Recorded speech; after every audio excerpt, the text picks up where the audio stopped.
Can you tell us a little bit about these? Sure, come on over here and you'll get a better look at them. All right. And you can probably even get a little bit closer to Mari there. This is Mari. Mari is 34 years old. She is obviously armless. Mari's a very special orangutan. We don't consider her handicapped because she pretty much can climb up to the top using the stairs, and she doesn't know that she's different than someone that has arms because she lost them when she was only 12 weeks old. Mari was born in a lab. That one is Pongo. Pongo is our first orangutan at the sanctuary. He's the reason that the sanctuary was founded. He was born in a tourist attraction, and I actually volunteered there to take care of him as a baby, but then learned that he was being sold to Hollywood and to a circus trainer, actually. And so I started the sanctuary so that he would have a spot to retire to, and he's been here all along. So let's see if Pongo will come over this way.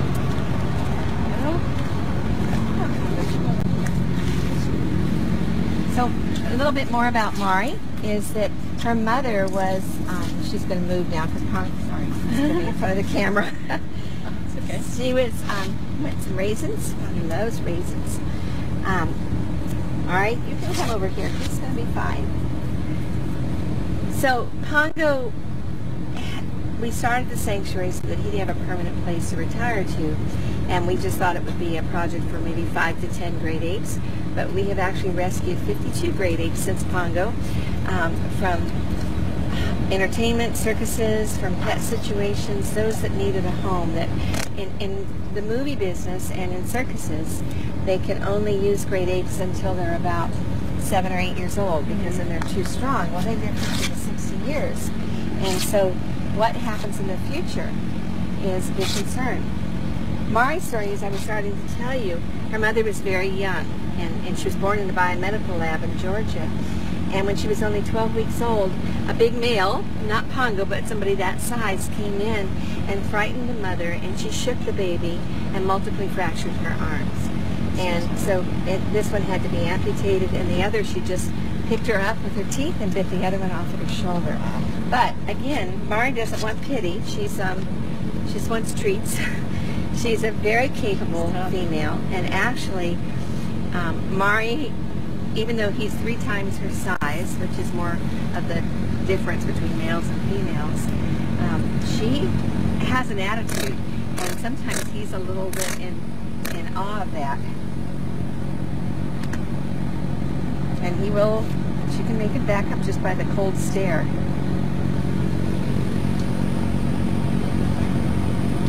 And what do they like to do? They're just hanging out. Well, right now it's a very hot day in Florida. Yes, but it's not unlike where they come from in the wild, which is Borneo and Sumatra.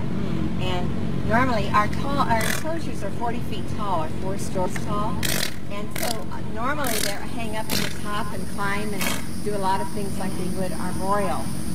But right now, why don't we go down here? We can see if you'll come with us. Oh, Pongo, over here. Right now, they're interested in you because you're here, and then I had some raisin treats, and he says I'd like more of those, but now they're gone, Pongo. They're finished. So we do a lot of enrichment with them, though. When we came up, Pongo was sitting in front of the fan, and that's probably where he's going to spend most of this summer, is in front of the fan, because like most of us. Yes. Their night houses where they sleep are all attached, and they're much cooler because they're indoors. Mari is actually over and away. Come over.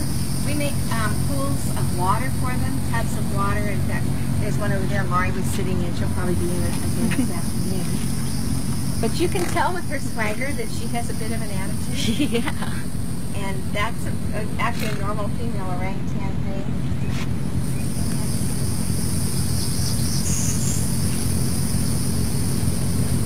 So she's more interested in you right now, and if she had an iPhone, she'd be taking a picture of you. But like she was just when we came in, Mari was up at the top in the top dome, and she goes up there because they like to look out. They can see beyond the sanctuary because it's so tall. And then we have the tunnels that connect all the habitats. And Mari loves to hang out in the tunnels because that's something she can navigate herself. So she may go out into the tunnels and travel around the sanctuary. And we have 16 habitats like this for the apes. And they're all connected with the tunnel system so that actually we can rotate them. So tomorrow Pongo and Mari might be up on the hill there, or they might be behind us or out on the other side of the creek. They get choices of where they want to go. That's fantastic. And of course, the number one popular thing here is treats and feeding and so forth. And their caregiver's probably coming out shortly with some more of their breakfast because it's still pretty early in the morning. Let's step back.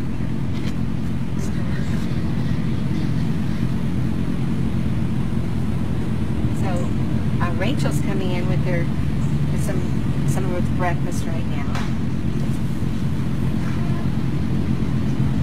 And so she's going to do the feeder there, where she'll just put the lunch bag. He gets a little lunch bag, and he's going to get that. Breakfast time.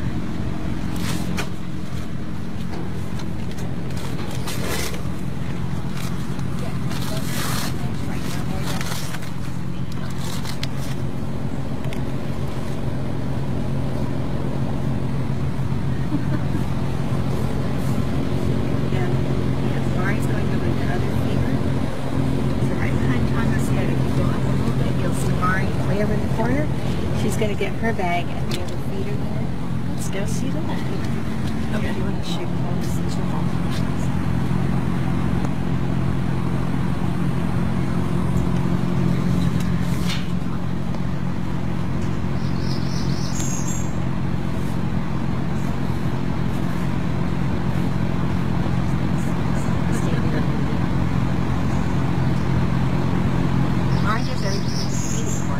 She loves puzzles, and she can give her all kinds of stackable things and puzzle pieces, and she just loves to do puzzles.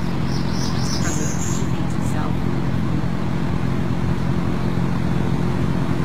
Every day they get a lot of brand new buckets and branches, and she'll make a nest. And she'll make it on top, and sometimes she'll stay down on the ground. Oddly enough, one of her favorite places in here is inside of a great big suspended truck tire over there, and she can get in there, and that's sort of her little special place. So sweet.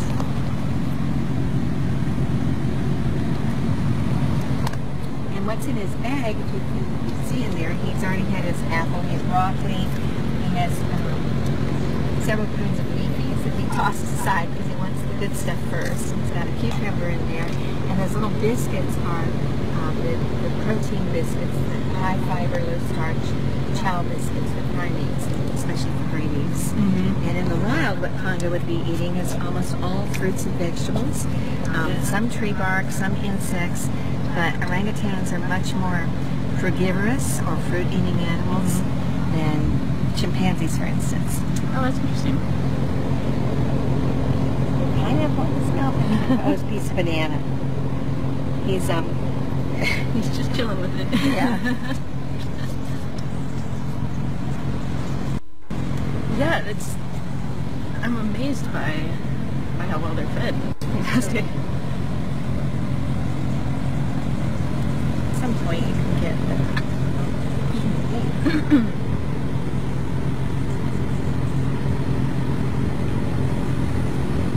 See why they call them the person of the forest. Actually, that's what orangutan is, the way they say it in Indonesia. Orang means person, and utan is the forest.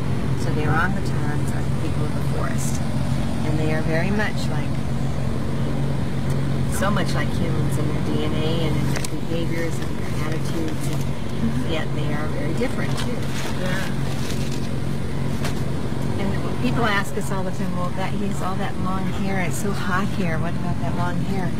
And I actually feel that it's almost like an insulation because they live in areas that are closer to the equator in the wild than we do. I think their hair may be a little longer in captivity because they have a wider variety of nutrition sometimes, but they're long hair in the wild too. So Pongo's going to, they have running water everywhere in the chutes and in the domes, but they're their favorite thing is some fruit juices, and we've got here some diluted Gatorade, which we give in the summer. So Pongo's going to get a special little water treat, or it's flavored with Gatorade, but mostly water. But he has, over there by Maria's, they have 2 water spigots in here. They can get water anytime. But this pink water is so much better. If you bring Mari back over here, it'd be great.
I put the raisins in there, so he's just going to dump the whole thing with the raisins. I use the end of the raisins. That's all I've got. Okay, finished. Give me the straw. Get the straw.